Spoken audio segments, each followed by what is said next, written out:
It's over! He's done it again! Unbelievable! Oh, straight into the roof of the net. Nice one. Straight down the middle. So a good performance from both teams. Hi, welcome to Firstpost. I'm Rupha Ramani. Let's get started.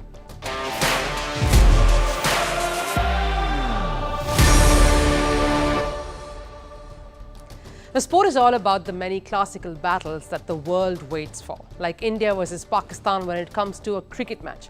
No matter the lack of intensity or the lopsidedness in the affair, the contest is eagerly anticipated, much like the El Clasico in football between Barcelona and Real Madrid. But after the latest face-off, we ask, has the Clasico checked out of El Clasico? And what boxes have India ticked on its way to the T20 World Cup? Has the ongoing series against Afghanistan given more headaches or pleasant problems for Indian selectors and management to solve? And what is the latest bromance brewing in the world of sport? It's between two of the best athletes in the world who love defying critics, age and history. All of that and more heading your way. But first, let's look at Sports 360. We'll start with news from hockey. India's hopes of making it to the Paris Olympics this year remain alive. The Indian women's team defeated New Zealand 3-1 in their second group match at the FIH Women's Olympic qualifiers in the Indian city of Ranchi. Sangeeta Kumari, Udita Duhan and Beauty Dungdung scored for the hosts. This comes after a loss against USA in their opening game. India will play Italy next in their final Pool B match. It's a must-win. In tennis, the Australian Open 2024 kicked off this weekend at Melbourne Park. Men's world number one Novak Djokovic began his bid for a 25th Grand Slam with a nail-biter against Croatian teen Dino Prismic. Djokovic took 4 hours to beat the 18-year-old 6-2, 6-7, 6-3, 6-4. It was the longest first-round Grand Slam match of his career. And over in the women's draw, world number 2 Aryna Sabalenka opened her title defense with an easy win. She shrugged off Ella Seidel of Germany with a 6-love, 6-1 victory in straight sets. Sabalenka struck 6 aces and won 80% of her first serve points. The match lasted for just over 50 minutes at the Rod Laver Arena yesterday at Melbourne. The AFC Asian Cup started on a bitter note for India, who were handed a 2-0 defeat by Australia in their Group B opener over the weekend. The first half saw Sunil Chhetri and his men putting in a solid shift with no goals from either side, but Australia struck twice in the second half via Jackson Irvine and substitute Jordan Boss. India's next match is against Uzbekistan. That's on the 18th of January. An Israeli footballer named Sahajiv Yehezkiel had been arrested in Turkey for a message he had displayed referring to the Israel-Hamas war during a game. The player said he was simply calling for the war to end. He displayed a bandage on his wrist with the words 100 days 710, a reference to the war that started on the 7th of October. Turkey's justice minister has accused him of incitement of hatred. Though he was released from detention, reports say he has been sacked from his club. And rounding off from news from chess, world number 1 Magnus Carlsen withdrew from the Candidates Tournament 2024. He had previously stated his reluctance to participate in the event. However, the formal letter of decline has been received by the international governing body of chess just yesterday. According to rules, Carlsen's vacant spot will now go to the next highest finisher in the 2023 FIDE World Cup.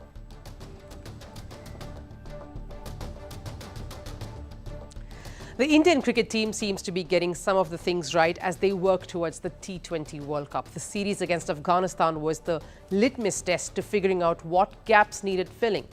The Indian Premier League will of course be the other major tournament that will give selectors the final picture. Getting back to the series against Afghanistan, 2 matches are done, 1 more to go, and India have comfortably closed out the 2 games. There are some very important takeaways for the team from the series so far, positives that will be key for India at the T20 World Cup. First and foremost, I have to say Virat Kohli. Why do I say that when he hasn't even scored a 50? Well, it's the intent. Kohli's intent from the first ball has been super heartening to watch.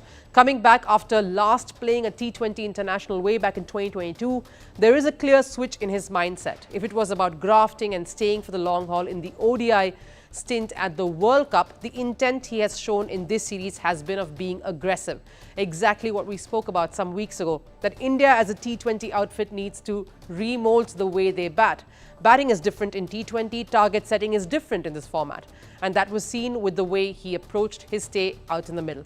And that seems to be the mantra for the batting lineup. Key would be to be mindful even in the madness. But speaking of the batting, the other positive has to be that of Yashasvi Jaiswal. Now, we spoke about how he's quite a monster in the shorter formats, and he proved to do just that in the second game where he got in after a niggle kept him out in the first. He played with a lot of freedom. The left-handed opener is perfect at the top of the order. He formed a key partnership with Virat Kohli out in the middle. He has been mentored well by the seniors in the side, as he himself said post the second game, and a lot of his fire will be key to India's fortunes in the T20 World Cup. He can put the pressure on the bowling unit right at the start, and with another explosive opener in Rohit Sharma at the other end, this opening combo is truly dangerous to stand up to. Another positive, the positive takeaway number 3 for India, Shivam Dube. There were so many concerns over his inconsistencies showing in the past for India, as well as his Indian Premier League side, the Chennai Super Kings. But here's another player who has benefited from the MSD school of training, especially since 2023, which has been a new and improved Dube. After Rinku Singh contributed his focus hitting to Dhoni's tips, it's Shivam Dube's turn to attribute his roaring comeback to the legendary former India captain MS Dhoni. This credit goes to the CSK team and Mahi Bhai. I always had the game, but what CSK do is take out that game from a player. So they have given me that confidence. They told me that I could score runs in IPL and that they believed in me. The likes of Hussey and Fleming said that they had faith in me and that I could do what they wanted. He told me that I had the capability to bat well, but he told me to be smart. So I focused on my limitations and what I could do well. Now he brings that Yuvraj Singh-esque image to that whole lineup, a key component for any batting lineup. He contributed to India in both the games with bat and ball, living up to the all-rounder tag that he came onto the scene with. With his strong performances in both matches, Shivam suddenly has made a case for himself to be considered for that World Cup. Takeaway number 4 has to be Akshar Patel. Speaking of comebacks, this is another one that has been rather compelling. And from another all-rounder, Akshar Patel had a woeful last few months, at least on the professional front, with the quadricep injury sidelining him from the ODI World Cup. But he's staked his claim to be a part of the T20 World Cup squad with the 2 wickets and a very clinical spell against Afghanistan in the last game. Akshar also made it to an elite list. He's the second Indian after Ravindra Jadeja to take 200 wickets and score 2,000 plus runs in T20 internationals. And I'm down to takeaway number 5 has to be Jitesh Sharma. He's made the fight for wicketkeeper slots for the T20 World Cup that much more exciting. Rishabh Pant leads the list, of course. He leads the race even without making his comeback just yet, because when he does, he walks into the side. Now, Ishan Kishan, with his fiery batting, would have been the second string choice, but there seems to be some standoff between the board, the selectors and the player who has been ignored for selections over the last few months, even though Rahul Dravid gave a half-hearted clarification on the Southpaw's exclusion from the squad, saying he was in the scheme of things. There is some uncertainty over Ishan's presence in the Indian lineup. Then there is, of course, Sanju Samson, who's in the squad and seems to have come back to the fringes after his performances in South Africa. KL Rahul seems to be fighting from far for this one. But again, with a lot of clamour for experience, the pendulum can swing any way. A strong IPL performance could be the deal breaker. The series against Afghanistan is just a small precursor for the big challenges that lie ahead of India come the World Cup. India seems to have ticked some of the boxes and do seem pleased. And with some of the youngsters standing up and delivering, the race for selections has been made that much more interesting now.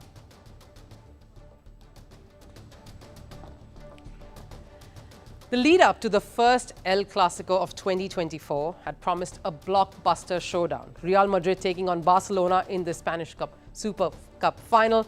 However, the much-anticipated match, usually touted for its thrilling potential, unfolded as a one-sided affair.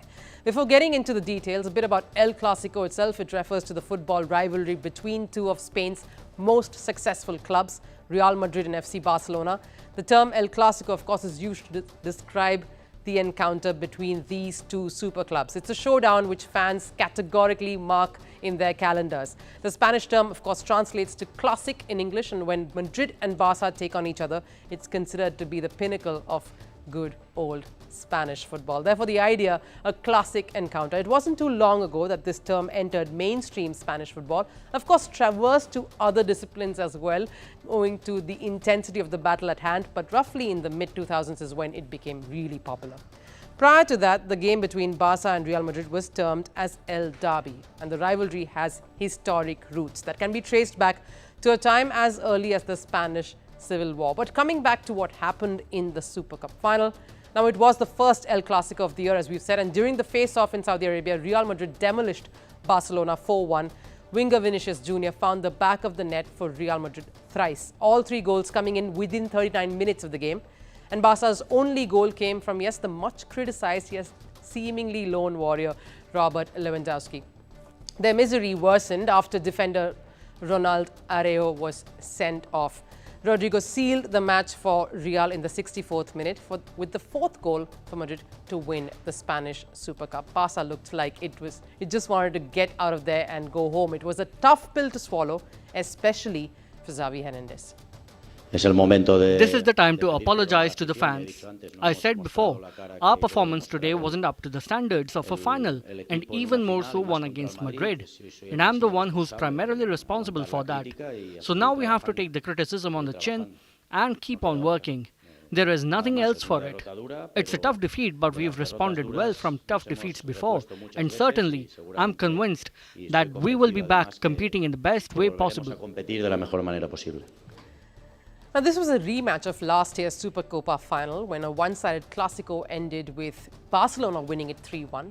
You see, that's the competitive nature of El Clasicos. Either of the team possesses the strength to secure victory, to swing the match either way. But the match yesterday was unlike the ones we've seen in the past.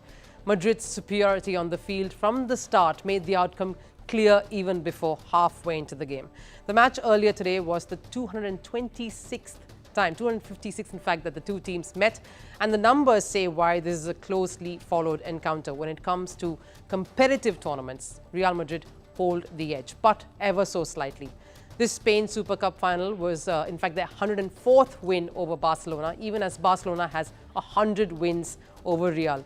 Over the years, El Clasico has witnessed a transformation in its style of play. In earlier decades, matches were marked by an aggressive style of play, leading to high-scoring affairs. A classic example of such a match was the one that was held in 2014, with Barcelona winning it 4-3, a close contest. It was a time Madrid's attacking trio of Gareth Bale, Karim Benzema and Cristiano Ronaldo, nicknamed the BBC, were a terrifying combination on the pitch. They were up against the Mavericks and Sergio Busquets, Luis Suarez and Lionel Messi, who ran riot on the field, making for some exciting face-offs and football. It's their mega-star combats and tackles that made El Clasico battles legendary. Another encounter that was historic was the one in 2005. It was a star-studded lineup. The game featured the likes of Iker Casillas, Roberto Carlos, Zinedine Zidane, David Beckham, Victor Valdez, Ronaldinho, Xavi, Andre Iniesta. The excitement around El Clasico was because of these big guns. They were like the secret sauce that made consuming El Clasico very special. Such, of course, names served as prime examples who not only defined an era of El Clasico but also contributed to the global appeal of the rivalry. Even lopsided affairs, such as the one in 2010 in which Madrid suffered its most humbling 5-0 loss, would keep fans enthralled and in eager anticipation because they were the ones, or the who's who of football royalties. The last blow, rather last nail in the coffin of the El Clasicos, probably was the departures of the stars who went on to be the face of the two sides. Ronaldo's departure from Madrid in 2018 and Lionel Messi from Barcelona to Paris Saint-Germain in 2021. The exit of these stalwarts who made the battle regal contributed to the El Clasico legacy, owing to their massive fan bases. It is virtually impossible to recreate the same level of praise. Perhaps that's why contemporaries like Vinicius Jr. still pays tribute to their icons even after so many years. CR7 was present at the stadium at the Spanish Super Cup final, witnessing this match, and each time Vinicius found the back of the net, he copied Ronaldo's iconic celebratory pose. There's something about the El Clasico that draws the best from both these teams to the stadiums, and the legacy is a huge burden to bear. The burden is on the next generation, the generation that's coming in to keep the classy in El Clasico still alive. Not just to keep the legacy going, but also keep the fuel in the rivalry between the teams and the fans just as exciting. Now, we have all witnessed bromance in the realm of sports. The tales of such camaraderie always leaves a nice subplot in the intense rivalries. One such iconic duo that sort of hit the bromance button hard were tennis's legendary doubles pair of Leander Paes and Mahesh Bhupathi, at least before the fallout occurred. Not only did they dominate the doubles court with their incredible synergy, but also charmed fans with their chest bumps and the chemistry.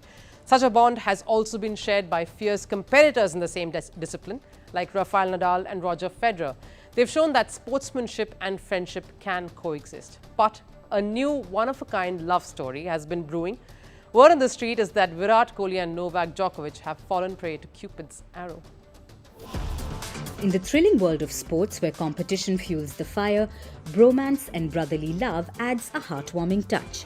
Take it from the quirky ambassadors themselves, Leander Paes and Mahesh Bhupathi, or Lionel Messi and Luis Suarez. It's not about the trophies, it's about the shared laughs, the secret handshakes, and the occasional victory dance. The latest entry in this chapter of brotherhood that no one saw coming has erupted across social media platforms. It's the kind where tennis rackets and cricket bats are the only accomplices. No secrecy here, the protagonists of this script are India's cricket superstar Virat Kohli and tennis world number 1 Novak Djokovic. It sounds like a match made in sports heaven, where the scoreboard can only read love all. In the lead-up to the Australian Open 2024, tennis legend Novak Djokovic has grabbed all the headlines. He revealed his bond with the charismatic Virat Kohli. They have been text buddies for a long time. Shocking revelations. Although they haven't physically crossed paths with each other, their online banter is clearly a smashing hit. Here's what Djokovic said before his hunt for another Grand Slam began. Virat and I have been texting for a few years, but we have never got a chance to meet in person.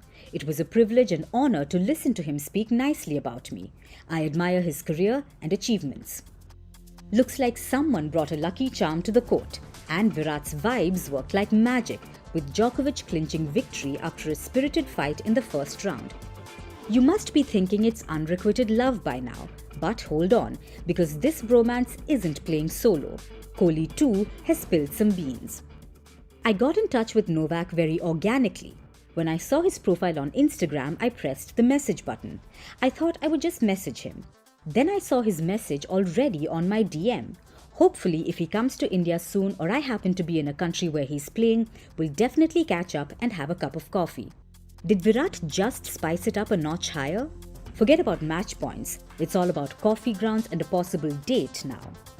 Can you almost feel the chemistry between these two? Djokovic then acknowledges this and passes on a special invite to play with him when they do happen to be in the same city. It's almost untraceable at what point these two turned from athletes into pals.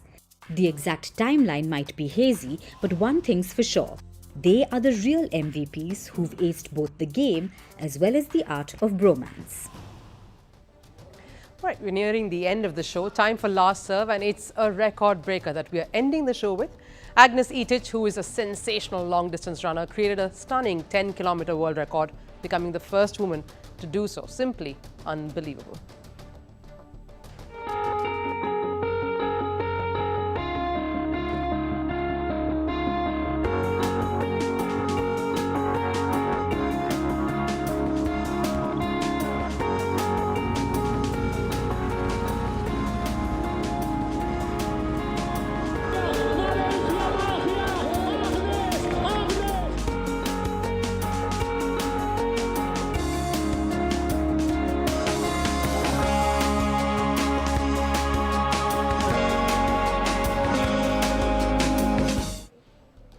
Leaving the rest by a mile there. But that does it here on Firstpost. Thanks so much for joining in and tuning in today.